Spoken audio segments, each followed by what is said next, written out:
მოგესალმებით. როგორ ხართ ამ დილით?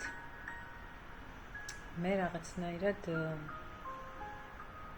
საერთოდ დილით კორტიზოლის ხარისხი უფრო მაღალია ადამიანში, რაც ნიშნავს, რომ კორტიზოლი ხო სტრესის ჰორმონია და შესაბამისად დილით უფრო მაღალია კორტიზოლის დონე. ამიტომ რატომაც დილით დღის მეორე ნახევარში ვარ ხოლმე უფრო ენერგიული და უფრო აქტიური. დღეს მინდა გესაუბროთ ბედნიერებაზე. რა არის თქვენთვის ბედნიერება? ძალიან ისეთი მარადიული კითხვაა, ხო? საერთოდ არსებობს 10 პოზიტიური ემოცია. ეს არის სიხარული, მადლიერება, სიმშვიდე, ინტერესი, იმედი, სიამაყე, გართობა, ინსპირაცია, აღტაცება და სიყვარული. რაც ჩვენ გვანიჭებს ბედნიერებას. სანამ გავაგრძელებთ ეს საუბარს, მინდა გთხოვოთ ერთი, ასე ვთქვათ, ინსპირაციული სავარჯიშო რომ გააკეთოთ. აი წარმოიდგინეთ თქვენთვის ყველაზე ბედნიერი მომენტი ცხოვრებაში და უბრალოდ ესე შვიდად დაჯექით და შეეცადეთ აღწეროთ მთელი თქვენი გულწრფელობით და ემოციებით. აი ნებისმიერი, რა ვიცი, სიტყვა გამოვიყენეთ, ფერი იქნება ეს, შეგრძნება, არ ვიცი, წელიწადის დრო, გარშემო ვინ არის ამ დროს, რა სურნელი შეიძლება შეიგრძნოთ. მოკლედ ყველაფერი აი ჩართეთ თქვენი კრეატიულობის ხარისხი და შეეცადეთ აღწეროთ ეს ყველაზე პოზიტიური მოვლენა თქვენს ცხოვრებაში. საერთოდ ბედნიერების თურმე მე რომ ეს გავიგე, გაოცებული ვიყავი და ძალიან ბევრ რამეში დამეხმარა. ბედნიერების 10% მოდის ისეთი რამეებისგან, როგორებიც არის სახლი, მანქანა, ტანისამოსი, მობილური ტელეფონი, აი ესეთი მატერიალური რაღაცეები. 50% არის გენეტიკური. ანუ როგორი მშობლები გყავდა, რამდენად პოზიტიურები იყვნენ, რამდენად ბედნიერად გრძნობდნენ თავს და როგორი სახალისო ცხოვრება გქონდათ. და 40% არის ჩვენი ფიქრები. აი, როდესაც ეს გავაანალიზე და დავაკვირდი ჩემს ცხოვრებაში, მივხვდი, რომ მართლაც ესე არის, იმიტომ რომ ადამიანი ყველაფერს ეჩვევა. რაოდენ ცუდად არ უნდა ჟღერდეს, ჩვენ ვეჩვევით უბედურებასაც და ვეჩვევით ბედნიერებასაც. შეიძლება ძალიან ცუდი რამე ვთქვი და ბევრი არ დამეთანხმოს, მაგრამ თუ ჩაუღმავდები, შეიძლება დამეთანხმოთ კიდეც. ანუ ბედნიერებას მართლა ვეჩვევით. საკუთარ მაგალითს გეტყვით, აგერ გადმოვედი ძალიან ლამაზ სახლში, მე და ჩემმა მეუღლემ ავისრულეთ ოცნება და გვაქვს ძალიან ლამაზი თბილი სახლი. და ერთი კვირა ვიყავი ეიფორიაში, დავდიოდი ოთახიდან ოთახში და ჭკუაზე არ ვიყავი, უბრალოდ გაიარა ამ ყველაფერმა.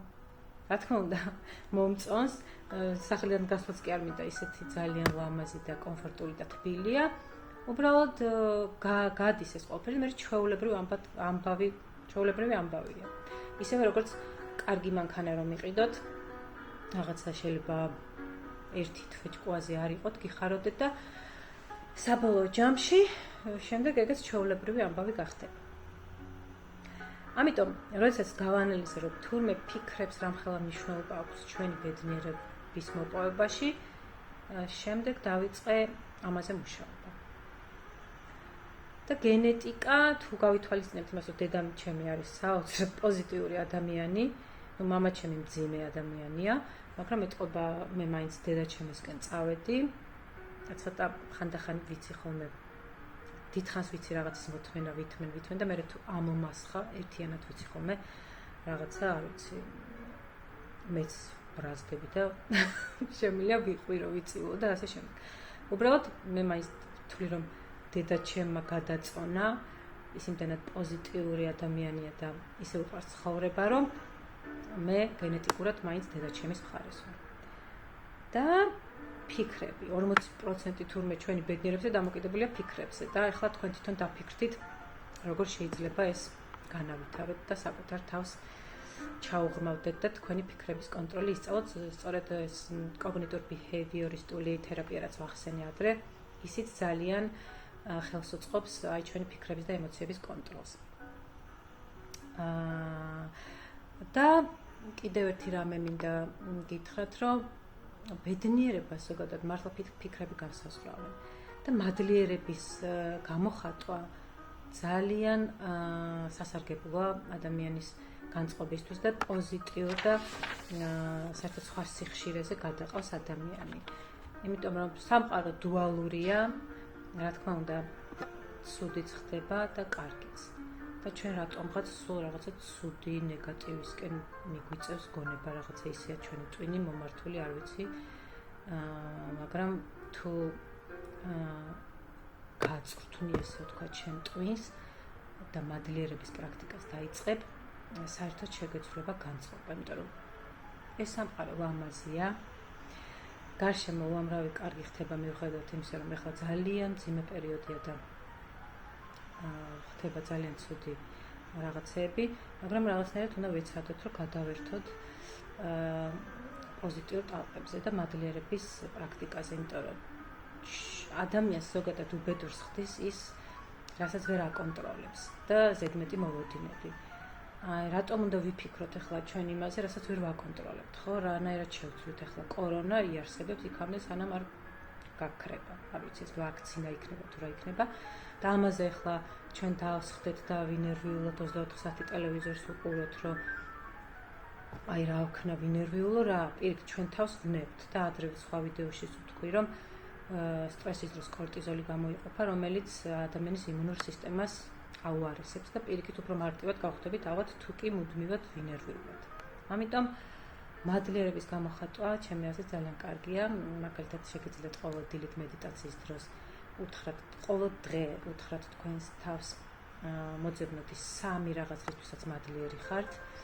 მაგალითად მე მადლიერი ვარ, რომ დღეს გავიღვიძე და ვარ ცოცხალი, მადლიერი ვარ, რომ მყავს უსაყვარლესი და უმაგრესი შვილი, მადლიერი ვარ, რომ მყავს უსაყვარლესი მეუღლე, მადლიერი ვარ, რომ მაქვს თქვენთან კომუნიკაციის საშუალება და ძალიან მიხარია, რომ ჩართული ხართ ამ პროცესში და ბევრ ადამიანს აინტერესებს ეს თვითგანვითარება და საკუთარი ემოციების და ზოგადად ტვინის მართვა. და დღევანდელი მედიტაცია, რომელიც მინდა შემოგთავაზოთ, არის მეტა მედიტაცია. მეტა ნიშნავს სიყვარულს და თანაგრძნობას. ზოგადად მე ძალიან ემპათი ვარ, შეიძლება ითქვას ზედმეტათაც, ამბავ დროს ცოტა ხა რაღაც ვაბალანსებ და ვაკონტროლებ, იმიტომ რომ მივხვდი რომ ზედმეტად ემოციურობა და ზედმეტად ემპათიურობა ისე მე ვნებდა და ამიტომ რაღაცნაირად ვცდილობ გავაკონტროლო.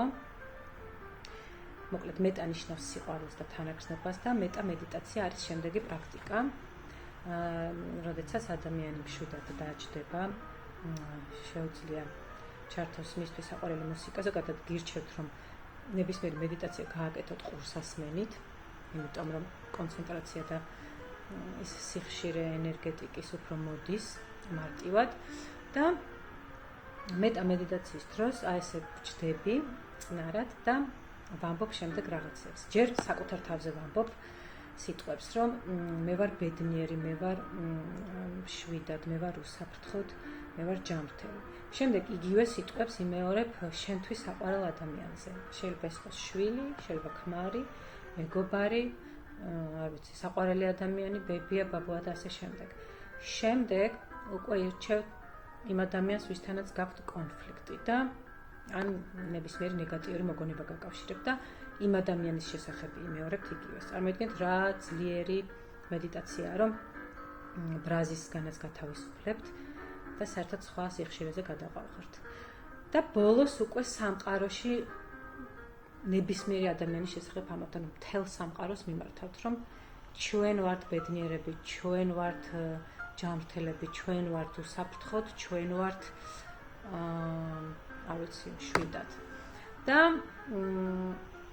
მე ვაკეთებ ამ მედიტაციას და ძალიან მშველის, ძალიან საინტერესოა მართლაც და ესეც ქართულად არის, რა თქმა უნდა, ჩემს მიერ გადმოქართულებული და თუ მოусმენთ, ძალიან გამეხარდება და როგორც ყოველთვის დღეს ბოლო დღეა და სხვათა შორის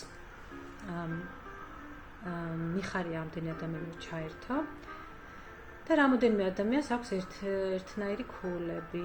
შესაბამისად მომიწევს ალბათ ლაივის დროს ესე შემთხვევითობის პრინციპით გამოვარჩიო გამარჯვებულები. ძალიან მიხარია რომ მისმენდით და მოკლედ თქვენი ექსპერიმენტი არის ის რომ გაიხსენოთ თქვენთვის ყველაზე პოზიტიური მოვლენა და კრეატიულობის უმაღლესი ხარისხი ჩართოთ და აღწეროთ და ეს მეტა მედიტაცია თუ სრული გექნებათ რომ სცადოთ. დიდი მადლობა და წარმატებულ დღეს გისურვებთ ჯანმრთელობას. მომავალ შეხვედრამდე.